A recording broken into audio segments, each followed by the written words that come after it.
कहती थी तू भी चल मेरे साथ गलत काम करने के लिए। 2-2 3 बजे फ़ोन आता। गलत काम जैसे? उनके साथ सोना, शराबें पिलानी। वो कहती है मेरा कोई कुछ नहीं बिगाड़ सकता, मुझे मेरी ACP, DCP, commissioner, even court तक मेरी जान पहचान है। थी बार जाती थी, लेकिन बार मुझे ये दहेज की वजह से, कार की वजह से परेशान करते हैं। गलत तरीके से मेरा अबॉर्शन करवा देते हैं। उसके हिसाब से थाना चलता है, उसके हिसाब से सब चीज़ें होती हैं। उसका एक कार्ड बना हुआ है पुलिस मित्र का, वो गलत तरीकों से ना लोगों की शादी करा के उनकी तलाक भी करवा देती है। पुलिस वाले भी इनके साथ मिले हुए हैं। दिल्ली के चप्पे चप्पे की खबरों पर हम रखते हैं पैनी नजर। अब आप इन्हीं खबरों को देख सकते हैं हमारी ऐप पर, तो फिर देर किस बात की है, जल्दी जाइए प्ले स्टोर पर और जाकर डाउनलोड करिए तेज तरार की ऐप को। नमस्कार, स्वागत है आपका तेज तरार में और मैं हूं आपके साथ आफरीन खान। इस वक्त मैं आप लोगों को लेकर पहुंची हूं दिल्ली के विष्णु गार्डन इलाके में। अब यहां से जो मामला सामने आया है वो यकीनन आपको हैरान कर सकता है। मामला ये है कि राष्ट्रीय महिला अध्यक्ष रेखा शर्मा के साथ रहने वाली एक महिला, जिनका नाम सुनीता चौहान बताया जा रहा है, उनकी बहू ने उनके ऊपर कुछ गंभीर आरोप लगाए हैं।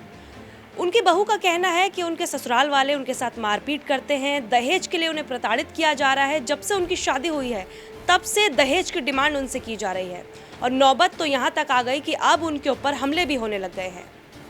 जिस महिला के ऊपर पूरे देश की महिलाओं का एक विश्वास है कि वो उनकी सुरक्षा करेगी, उनकी सुरक्षा में उनका समर्थन करेगी, उनके साथ रहने वालों की बहुएं जब इस तरीके के आरोप लगाएं तो ये अपने आप में हैरान करने वाला मंजर होगा। वो बहू हमारे साथ मौजूद है, क्या कुछ है पूरा मामला इनकी जुबानी सुनाएंगे हम आपको, और आखिर ये क्यों ऐसे आरोप लगा रही हैं, आखिर इनकी सास ने और इनके पति ने इनके साथ क्या किया है, इनकी जुबानी सुनाएंगे आपको। बने रहिए हमारे साथ। क्या नाम है आपका? सोनिया। क्या कुछ हुआ है, आराम से बताइए, बिना किसी डर के, जो भी है खुलकर बताइए। मेरी शादी 13 दिसंबर 2013 को हुई थी और शादी के 1.5 महीने बाद मेरी सास ने मुझे परेशान करना स्टार्ट कर दिया। दहेज के लिए 10 लाख की डिमांड करी, कार के लिए परेशान करती थी कि हमें कार दे। कुछ टाइम बाद मेरे डैडी ने परेशान होकर कुछ पैसे जोड़ के इनको गोल्ड दिया, 9 लाख की ब्रिक दी। उसके बाद भी ये लोग मुझे परेशान करते थे।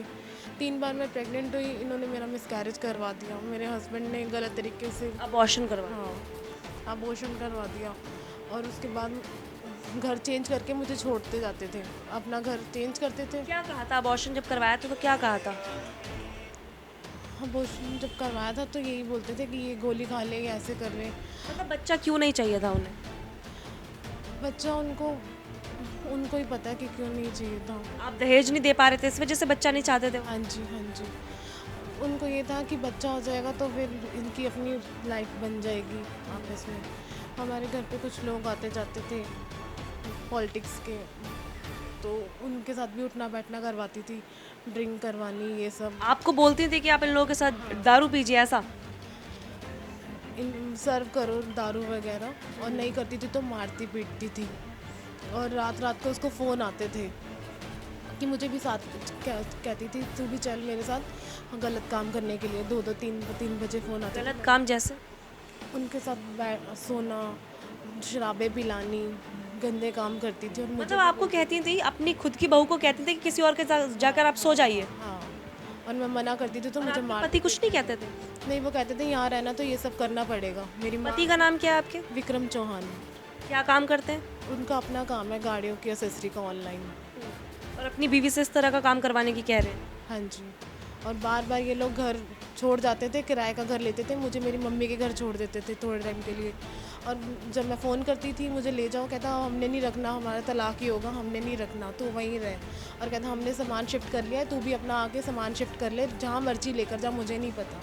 मैंने ऐसा सुना है जो आपकी सास है वो किसी पार्टी से ताल्लुक़ रखती है, कौन सी पार्टी है वो? कांग्रेस पार्टी से। कांग्रेस पार्टी की अध्यक्ष? महिला अध्यक्ष है, महिला अध्यक्ष। उसका एक कार्ड बना हुआ है पुलिस मित्र का।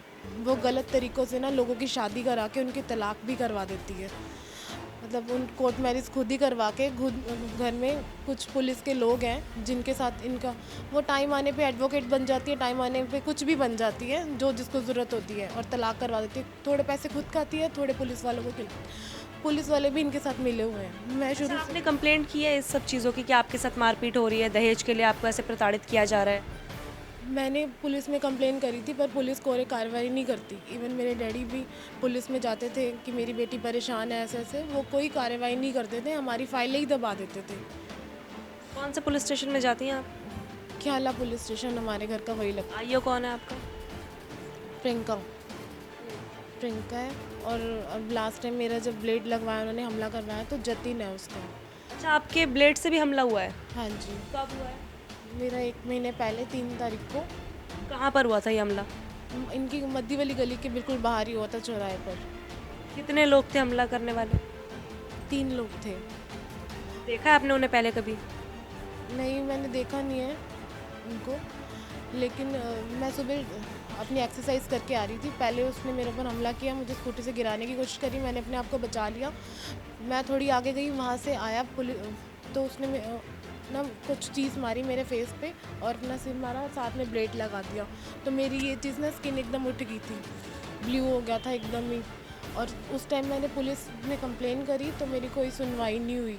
इवन मैंने फुटेज वगैरह निकलवाने के लिए भी कहा, मैंने वो कैमरे भी दिखाए, पर पुलिस ने कोई कार्रवाई नहीं करी। अगले दिन आके उन्होंने एक NCR का काट दिया था, जिस पे एफआईआर भी नहीं लिखी? नहीं, उन्होंने अपने ब्लेड से आप पर हमला हुआ है, रोड पर हुआ है और एफआईआर भी नहीं लिखना ज़रूरी समझा? यार हमने जो कंप्लेन लिखवाई थी उन्होंने कहा हमने सब कुछ लिख लिया, आगे कार्रवाई होगी, यहाँ साइन कर दो। मैंने साइन कर दिए, बट जो उसके ऊपर धारा लगी है वो सही नहीं लगी। मतलब उनको दबाया जा रहा है केस को ना, कि अच्छा, मतलब आपके पूरे ससुराल वालों को बचाया जा रहा है? हाँ जी, पुलिस जैसा कि पूरी आपने उसके कहा साथ कि पुलिस उनके साथ ही रहती है, पुलिस में उठना बैठना है, नेताओं के साथ जान पहचान है, क्या लग रहा है इसी वजह से कोई काम नहीं हो रहा? उसी वजह से काम नहीं हो रहा, उनको सब बचा रहे हैं। वो कहती है मेरा कोई कुछ नहीं बिगाड़ सकता, मुझे मेरी ACP DCP commissioner even court तक मेरी जान पहचान है, हर कहीं मैं आती जाती हूँ, मेरा तो कुछ नहीं बिगाड़ सकती। इवन 8 साल मैंने बिताए हैं उसकी शर्तों से बिताए हैं कि मैं चाहती थी मेरा घर बसा रहे, मतलब उसकी शर्तें मान के भी मेरा घर नहीं बसा। आपने मतलब पूरी कोशिश की है कि आपका घर बच जाए, लेकिन वो लोग ऐसा चाहते ही नहीं है। इवन मेरे मम्मी पापा से मिलना जुलना भी छुड़वाया, लेकिन उसने मुझे घर से निकाल के ही छोड़ा। हमेशा मेरे डैडी भी इसी दुख से चले गए। अभी जैसा कि आप थोड़ी देर पहले बता रही थी कि आपके सभी डॉक्यूमेंट्स वगैरह भी वहाँ पे वो लोग वो भी नहीं दे रहे। हाँ, वो भी नहीं दे रहे। हम वहाँ गए थे तो उन्होंने कहा कि ना आत्महत्या का ना जानबूझ के ऊपर से कह रही मैं छलांग लगा दूंगी। हम SHO के पास गए कि इवन मेरे कपड़े वपड़े दे दे, मेरे डॉक्यूमेंट दे दे। जब उसने मुझे घर से 12 बजे निकाला, मैंने 181 पे भी कॉल करा, वहाँ से पुलिस आई, थाने लेकर गई मुझे। थाने में मेरे पति ने कहा मैं लेकर जाऊँगा इसको, पर मेरी सास ने वहाँ से भी उसके हाथ से पर्चा फाड़ दिया और लिख दिया कि हम नहीं रखना चाहते, हमें तलाक ही चाहिए। 181 वालों ने मुझे कहा आप कोर्ट में कार्रवाई करना है इसके लिए, और अगले दिन 2-3 दिन बाद मुझे 181 से मैसेज भी आया कि आप अपने कपड़ों, जेवरात वगैरह सब चीज़ों के लिए कोर्ट में कार्रवाई करना। और उससे नेक्स्ट डे गर्मियों का दिन था, 10 जुलाई को मुझे घर से इन्होंने 12:30 बजे रात को निकाला। उसी टाइम मैंने कॉल करा था। अगले दिन मैं अपने कपड़ों के लिए गई तो उन्होंने कहा कपड़े वहीं कोर्ट में ही मिलेंगे, और छत से जानबूझ के कह रही मैं यहाँ से छलांग लगा दूँगी।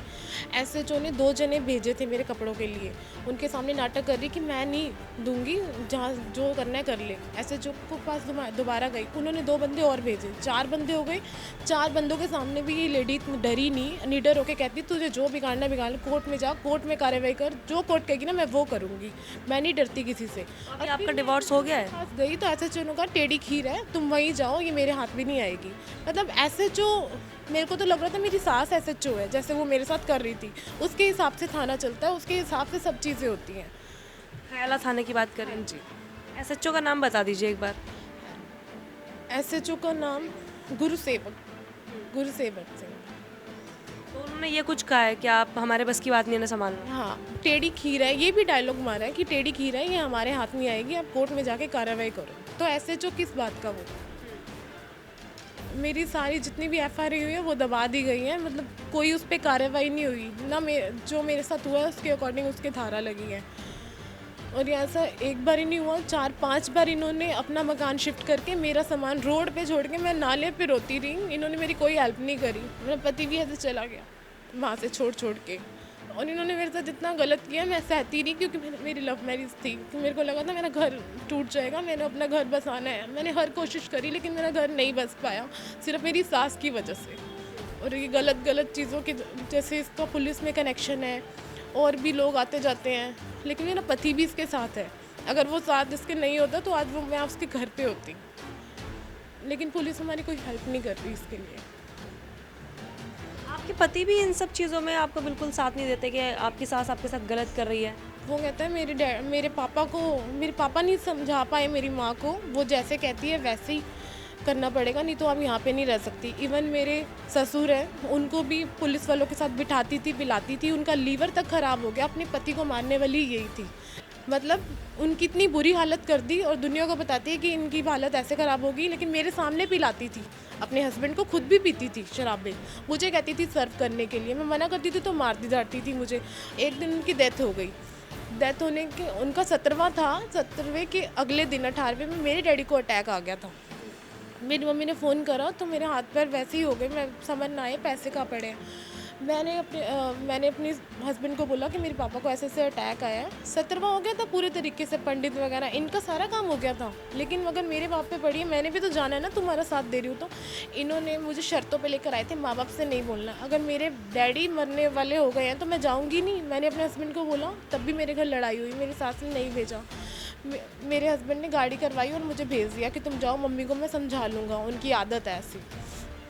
मैं वहाँ गई तो वहाँ डॉक्टर ने मेरे डैडी की हालत ज़्यादा सीरियस बताई थी कि उनके स्टंट डलना था, नस एक ब्लॉक हुई, वो खोलने में भी उनकी डेथ हो सकती थी, नहीं खोलने में भी, क्योंकि अटैक चल रहा था।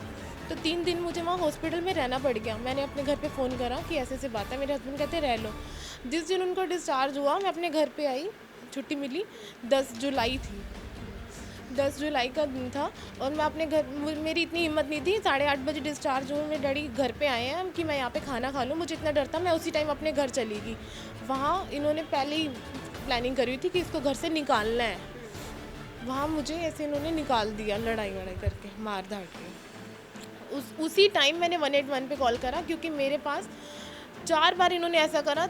तब भी मैंने पुलिस वालों को फ़ोन किया, पुलिस वाले फ़ोन नहीं उठाते थे, वहाँ जाके पैसे खा के आ जाते थे, और दोबारा कॉल करती थी, कोई नहीं उठा। अब इन्होंने ये सब किया, अब मेरे ऊपर हमले भी होने लग गया, पर पुलिस कोई कार्रवाई नहीं कर। अभी क्या मांग है आपकी? हाँ जी, अभी क्या मांग है आपकी? क्या चाहती हैं? मैं चाहती हूँ इनके ऊपर पूरी सख्त से सख्त कार्रवाई हो।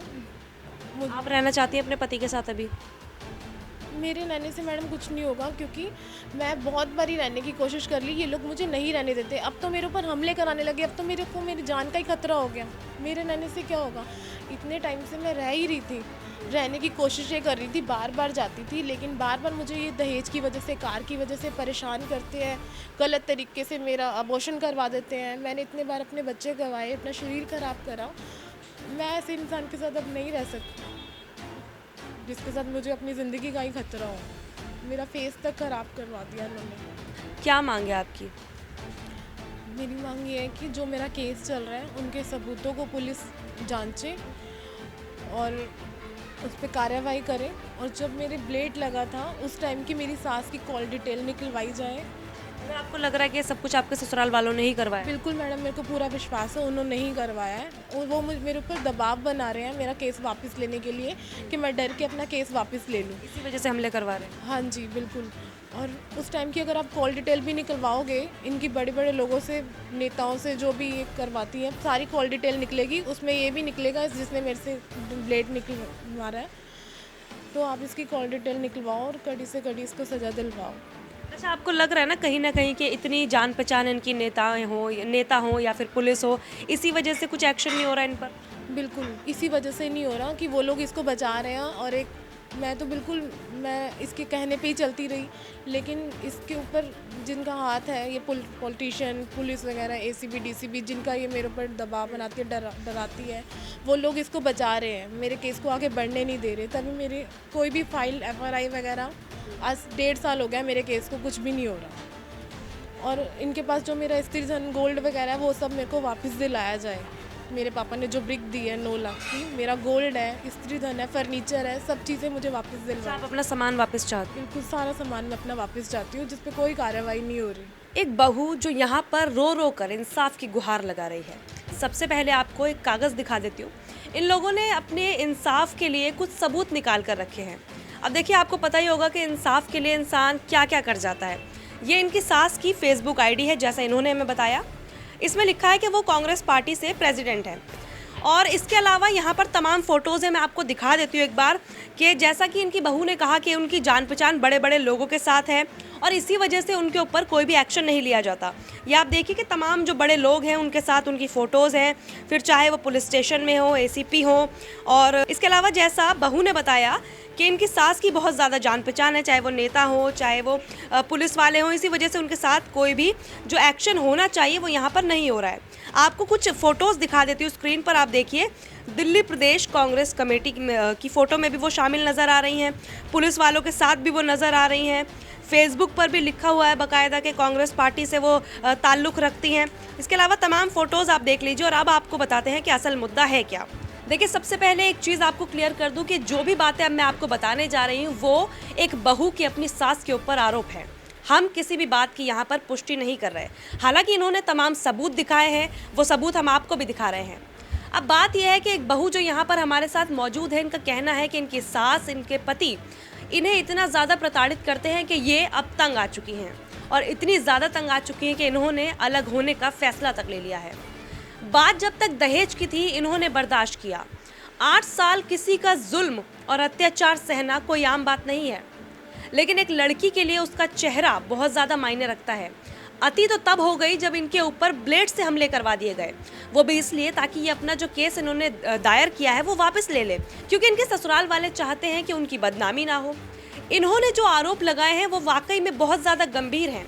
इनका कहना है कि इनकी सास और इनके पति लोगों के सामने इन्हें शराब परोसने को कहते थे कि आप पैग बनाइए, लोगों के साथ सोने के लिए भी कहते थे। अब ये कितना ज़्यादा शर्मनाक है कि एक सास अपने घर की इज्जत, बहुओं को हम घर की इज्जत मानते हैं, जो हमारी बहुएं होती हैं, बेटियां होती हैं, वो हमारे घर का मान सम्मान होती हैं। अब आखिर कैसे कोई भी इतना ज़्यादा क्रूर हो सकता है कि अपनी इज्जत को किसी और के साथ इस तरह से नीलाम कर दे। बताने में भी शर्म महसूस हो रही है और मुझे सच में यकीन नहीं हो रहा कि 21वीं सदी में आने के बाद मैं आपको इस तरीके का मामला बताऊंगी कि दहेज के लिए एक बहू को इतना प्रताड़ित किया गया और यहाँ तक कि उसे दूसरे लोगों के साथ सोने तक के लिए कह दिया गया। इस तरीके के आरोप बहू के द्वारा यहाँ पर लगाए जा रहे हैं। हालांकि इन आरोपों में कितनी सच्चाई है ये बात हम नहीं जानते।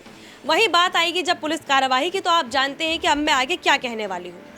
यहाँ पर बात आ रही है खयाला थाना की। पुलिस ने कुछ भी काम नहीं किया, जैसा कि इनका आरोप है कि पुलिस हाथ पे हाथ रखकर बैठी है। यहाँ तक कि पुलिस कहती है कि ये टेढ़ी खीरई हमारे हाथ नहीं आएगी, आप इनसे निपटने के लिए कोर्ट तक जाइए। जिस पुलिस को हमारी सुरक्षा के लिए यहाँ पर तैनात किया जाता है, जब वो पुलिस ही हमारे बुरे वक्त में इस तरीके के तर्क दे कि हमसे ये एक मामला हैंडल नहीं होगा, तो आप अंदाज़ा लगाइए कि उस वक्त इंसान की मनोदशा क्या होगी। इस पूरे मामले में जो भी बातें थी मैंने खुलकर आपके सामने रखी हैं। जो भी कागजात इन्होंने हमें दिखाए वो भी हम आपको स्क्रीन पर दिखाते जा रहे हैं। जो भी बातें इन्होंने कही हैं वो भी आपको सुना रहे हैं सीधे तौर पर। इस खबर को लेकर आप क्या राय रखते हैं, कमेंट में ज़रूर बताइएगा। क्या लगता है आपको, एक बहू ने अपनी सास और अपने ससुराल पर जो आरोप लगाए हैं, इन आरोपों में आपको कोई सच्चाई लग रही है या फिर आपको मामला कुछ और नज़र आ रहा है? आप जो भी राय रखते हैं कमेंट में ज़रूर बताइएगा। दिल्ली से कैमरा पर्सन जगजीत सिंह के साथ मैं आफरीन खान। अगर आपको हमारी ये वीडियो पसंद आई हो तो इसे लाइक एंड शेयर करना ना भूलें। साथ ही हमारे चैनल को जरूर सब्सक्राइब करें। इसके साथ ही बेल आइकन भी जरूर दबाएं, जिससे दिल्ली से जुड़ी तमाम खबरों की नोटिफिकेशन सबसे पहले आप तक पहुंचे।